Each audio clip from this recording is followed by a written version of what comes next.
పరిశుద్ధ గ్రంథమైన బైబిల్ పాపాన్ని కుష్ఠవ్యాధితో పోలుస్తుంది. కుష్ఠవ్యాధిలో ఉన్న విచిత్రం ఏంటో తెలుసా?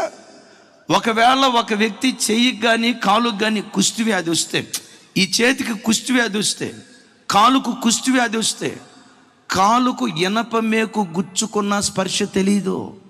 పాపం చేసేవాడికి కూడా స్పర్శ తెలియదు. ఓ తమ్ముడు,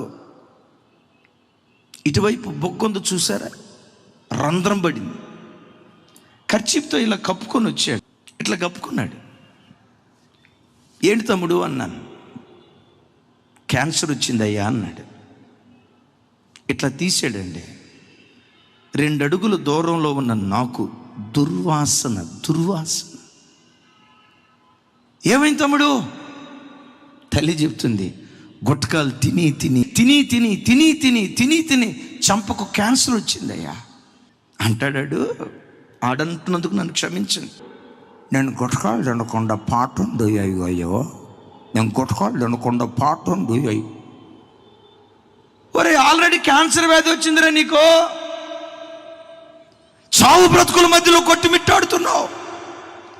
కనీసం ఇప్పుడైనా మానాలనిపించట్లేదా? ఇప్పుడైనా బ్రతుకును దిద్దుకోవాలని అనిపించట్లేదా? పాపం కుష్ఠవ్యాధి లాంటిది. స్పర్శ నీకు తెలియదు. చివరికి నీ ప్రాణాన్ని కోల్పోతున్న సంగతి కూడా నీకు తెలియదు. స్పర్శ సృహ ఉండదు. ఈ రాత్రి వాక్యం వింటున్న దైవజనమా, మీలో ఎవరైనా పాపపు కుష్ఠుతో ఈ రాత్రి ఈ స్థలానికి వచ్చారేమో, తస్మాత్ జాగ్రత్త. పోర్నోగ్రఫీ కుష్ఠుతో వచ్చారేమో, జాగ్రత్త. అక్రమ సంబంధాలనే కుష్ఠుతో వచ్చారేమో, జాగ్రత్త. బెట్టింగ్ అనే కుష్ఠుతో వచ్చారేమో, జాగ్రత్త. జారత్వం అనే కుష్ఠుతో వచ్చారేమో, జాగ్రత్త. జీవితాన్ని చిదిమేస్తాయి.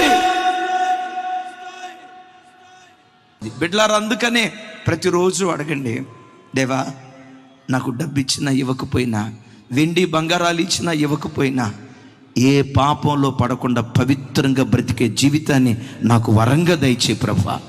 ఏ బురదలో నా కాలు జారకూడదు, ఏ అపవిత్రతలో నేను కాలు జారకూడదు.